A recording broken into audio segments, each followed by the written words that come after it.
Rain tapped softly on the windshield of the patrol car as Officer Lisa Monroe adjusted the volume on her radio.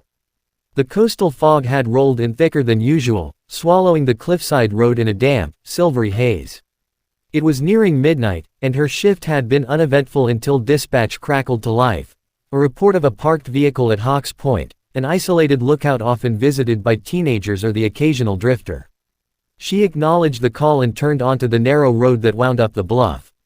As she drove, the beam of her headlights sliced through the mist, revealing little more than wet asphalt and the occasional reflective road marker. The radio hissed with static. Lisa glanced down to adjust it again, her fingers quick and precise. She was a disciplined officer, known for being sharp and meticulous. Nothing about this call seemed urgent, but something in her gut whispered otherwise. She reached the turnout at Hawks Point and brought the cruiser to a stop. A dark sedan sat crooked near the cliff's edge, its lights off, no movement inside. Lisa called in her location and reported the vehicle. Possible abandoned car. No visible occupants. Approaching to investigate, she said calmly into the mic. She stepped out, the wind instantly pushing against her, cold and salty from the ocean below. Her boots crunched on the gravel shoulder as she approached the car, hand resting on her holster. The driver's door was ajar. She leaned in, no one. The keys were still in the ignition, and a faint ticking sound came from the cooling engine. She circled the vehicle, flashlight beam catching something, footprints leading toward the cliffside path, then vanishing. She turned, hand to her radio again. Dispatch, possible, static.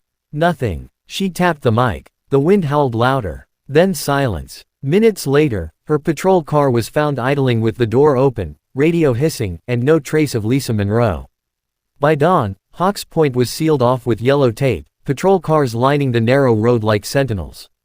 The sun struggled to burn through the thick marine layer, casting everything in a dull, blue-gray pallor. Search teams, dogs, and divers had already begun combing the area. Officers moved with tense urgency, combing the cliffside trails, calling out her name.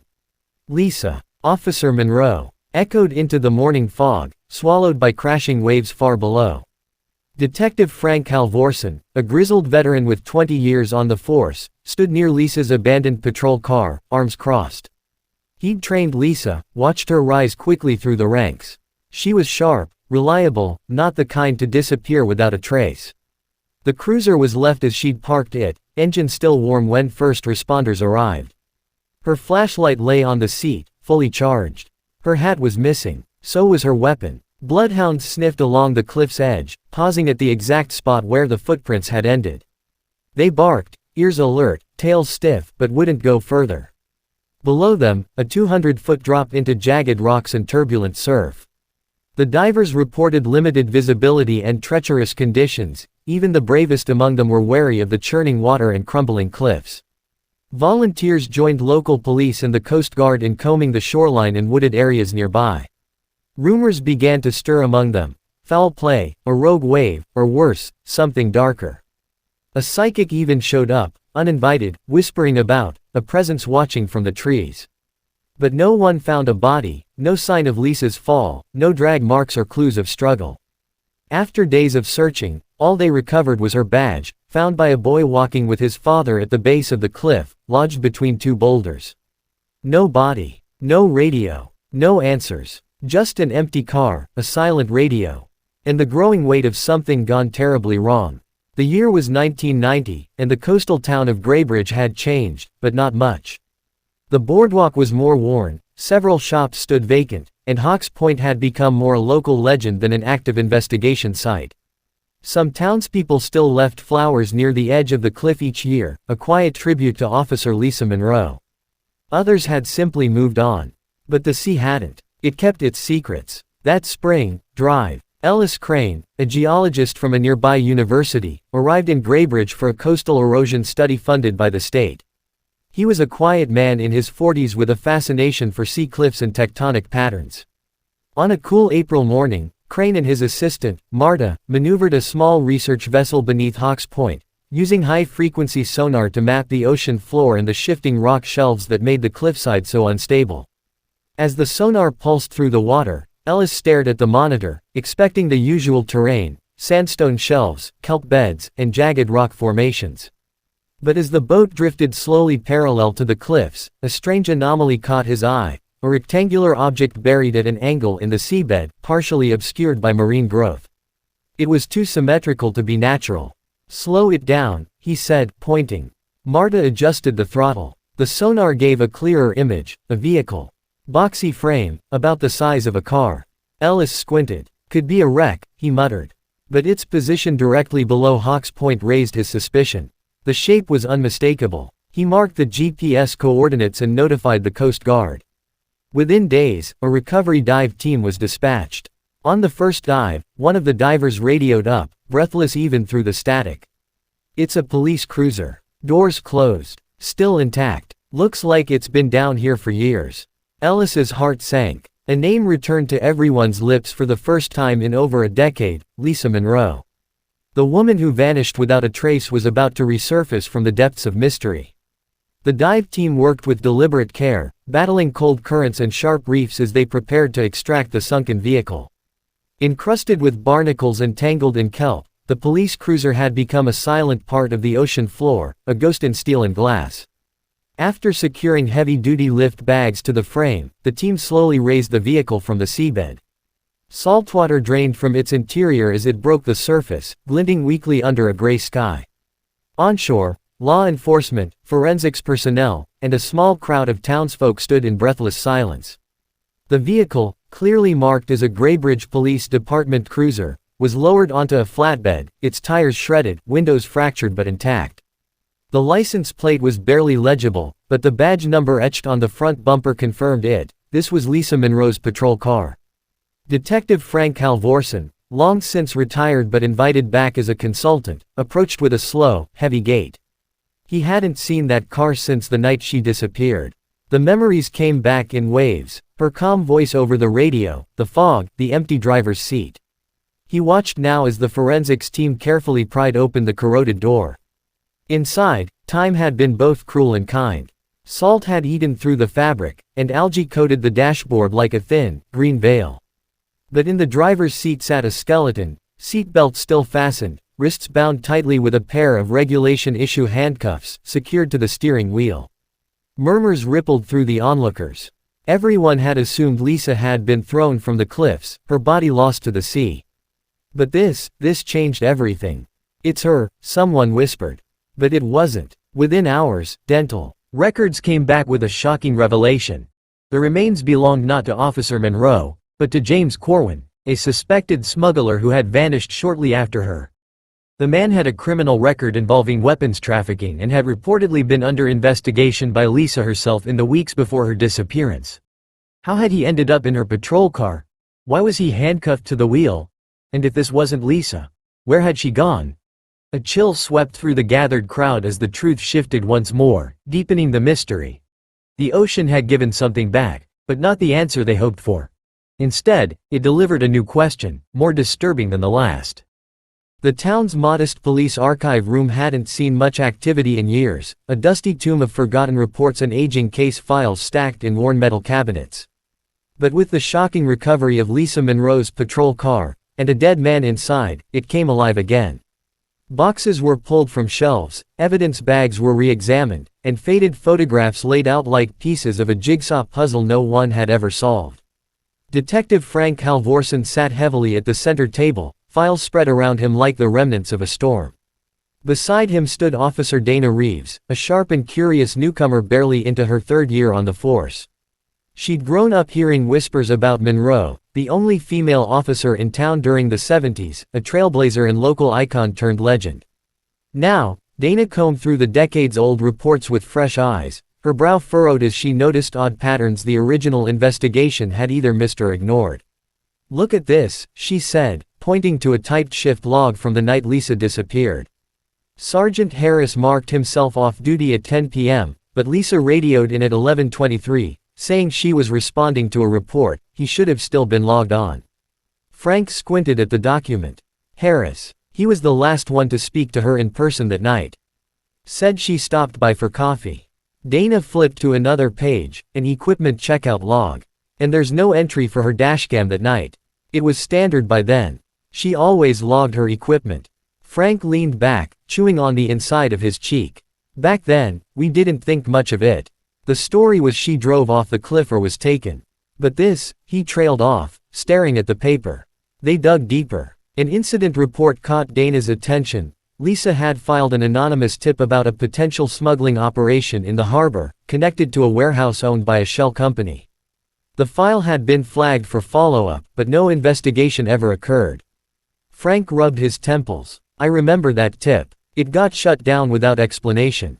She was chasing something. Then came the personnel records. James Corwin, the man found in the patrol car, was never listed as arrested or detained by Monroe. But a witness statement, buried in the back of a 1977 file, mentioned seeing a man matching his description arguing with an officer near the docks just days before the disappearance. And more unsettling, another officer, Tom Delaney, had resigned and left town abruptly 3 weeks after Lisa vanished. No forwarding address. No exit interview. Just gone. Dana sat back, the realization sinking in. What if she wasn't a victim of random violence? What if she was silenced for getting too close? Frank didn't answer. He didn't need to. The reopened file, sitting heavy on the table between them, now looked less like a cold case and more like a cover-up. Something had been buried deeper than the car beneath the waves. And now, 13 years later, it was finally starting to surface. The old apartment building on Sycamore Street had been slated for demolition for months. Once a tidy, modest place with sea views and peeling white paint, it had fallen into disrepair over the years, another casualty of time in the slowly fading town of Graybridge. On a damp morning, demolition crews began clearing out the last of the furniture and debris from the upstairs units. Unit 3B, once rented by Officer Lisa Monroe, had sat untouched since her disappearance. Most of Lisa's belongings had been claimed by family or boxed away by the department. But as a contractor removed a rusted baseboard heater in the corner of the bedroom, something shifted under his foot. A faint hollow knock echoed. Curious, he pried up the warped floorboard, revealing a narrow cavity beneath. Inside was a weathered notebook wrapped in a plastic bag. The pages were yellowed, the ink slightly smudged by moisture, but the handwriting was unmistakably firm and deliberate. The cover read only one word, scrawled in black ink: truth. It was Lisa's journal. Within hours, the journal was turned over to the police. Detective Halvorsen and Officer Dana Reeves read it together at the station, flipping page after page in stunned silence. Lisa had been writing in the weeks leading up to her disappearance. Her entries detailed increasing unease, mentions of tailing a suspicious black sedan, of strange interference on her radio, of realizing her own fellow officers were keeping secrets. She described discovering inconsistencies in patrol logs, seeing the same men near the harbor late at night, and finding shipping containers moved without record.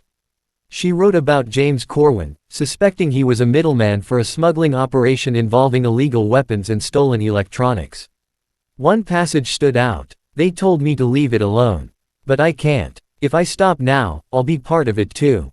I think someone's watching me. Last night I heard footsteps behind my car, but no one was there. I think Harris knows. And maybe Delaney. I don't trust them anymore. Another entry, dated just 2 days before she vanished, was chilling in its clarity. If anything happens to me, know that I didn't run. I didn't slip. I didn't break down. If I disappear, it wasn't an accident. The truth is in the docks and in their lies. I just hope someone has the courage to keep looking. Dana swallowed hard as she read those lines again. Lisa hadn't been afraid to die, but she had been terrified of being forgotten. She had hidden the journal as a last act of defiance, a message to the future.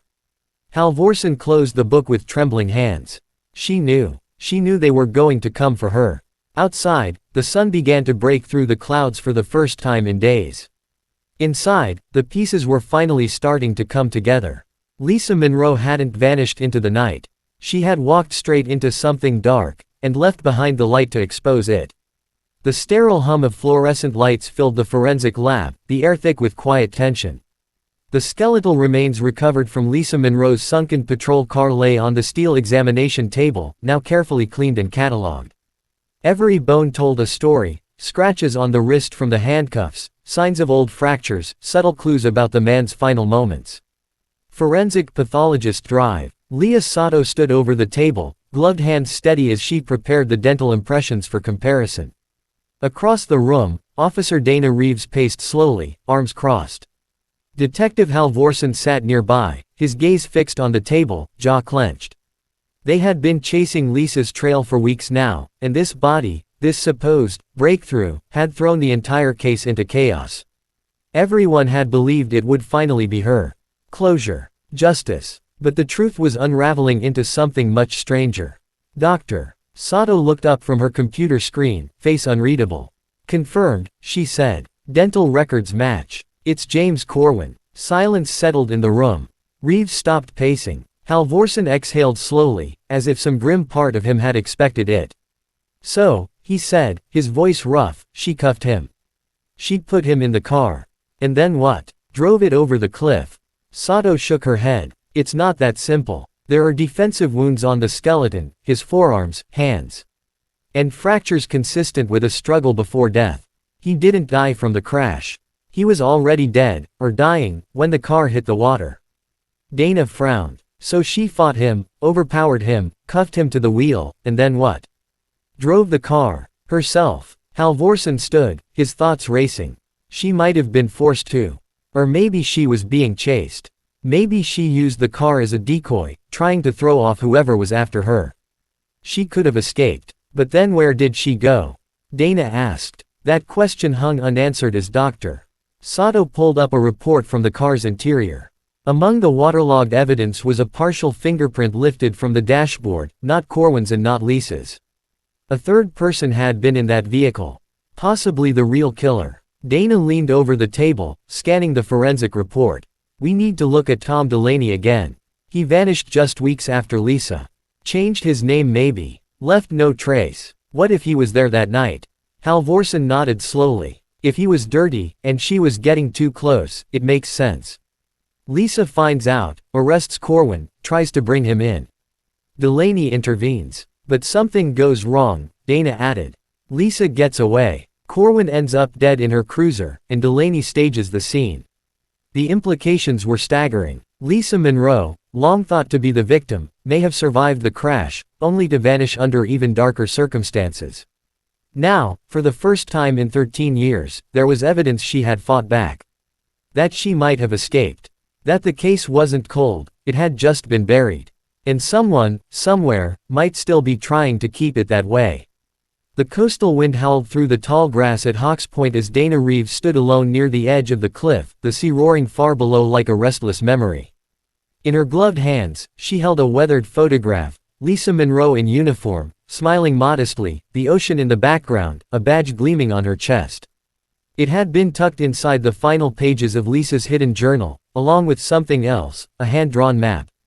The map was rough, sketched quickly in pencil, but it marked a stretch of coastline 2 miles north of the main docks, land now overgrown and largely forgotten. At its center was a circle labeled, Gate.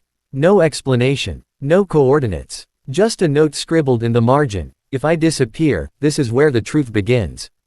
That morning, Dana and Halvorsen had followed the trail, cutting through brambles and twisted trees until they reached a rusted chain-link fence half buried in vines. Beyond it lay the remnants of an old service road leading down to a secluded inlet. The land was technically public, but few locals ever wandered this far. It felt hidden for a reason. They found it near the base of the cliff, a long abandoned structure, concrete half collapsed, roof eaten away by salt and time. The foundation of what had once been a private boathouse or warehouse clung to the rock face, its doors sealed with a thick metal padlock now snapped and hanging open. The inside was cold and damp, thick with the stench of rotten brine.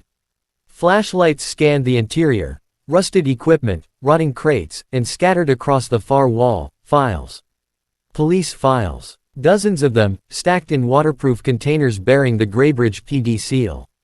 Smuggling logs. Port schedules. Names of officers long retired, and several still active. At the center of the room was something worse, a table, scorched in places, with dried stains no one wanted to identify. Shackles bolted to the floor. The air seemed to thicken around them. Dana lifted one file from the pile and froze. Inside was a black and white photo, Lisa Monroe, unconscious or dead, slumped in a chair. Her face bruised. Dated 2 days after her official disappearance. Halvorsen looked away, his jaw tightening. She was alive, at least for a while. A metallic clang echoed from deep within the building, too deliberate to be the wind. Dana drew her weapon. We're not alone. They moved slowly, hearts pounding, until they reached a back corridor leading into a dark, narrow tunnel cut into the rock. Inside, remnants of old equipment lined the walls: radios, surveillance gear, medical supplies. A covert outpost, forgotten but once active. One wall bore a peeling corkboard pinned with notes and photos. One was a shot of Lisa's cruiser, freshly pulled from the water. The other, a photo of Dana herself, taken from across the street just days ago. Dana stared at the image, her skin crawling. They're still watching. And then, from deeper in the tunnel, a voice, a woman's, faint, raspy, but real. Help me. Dana and Halvorsen turned instantly, lights cutting through the darkness. The case wasn't over. Lisa Monroe might still be alive. And if she was, she'd been down there in the dark for 13 years, waiting for someone to finish what she started.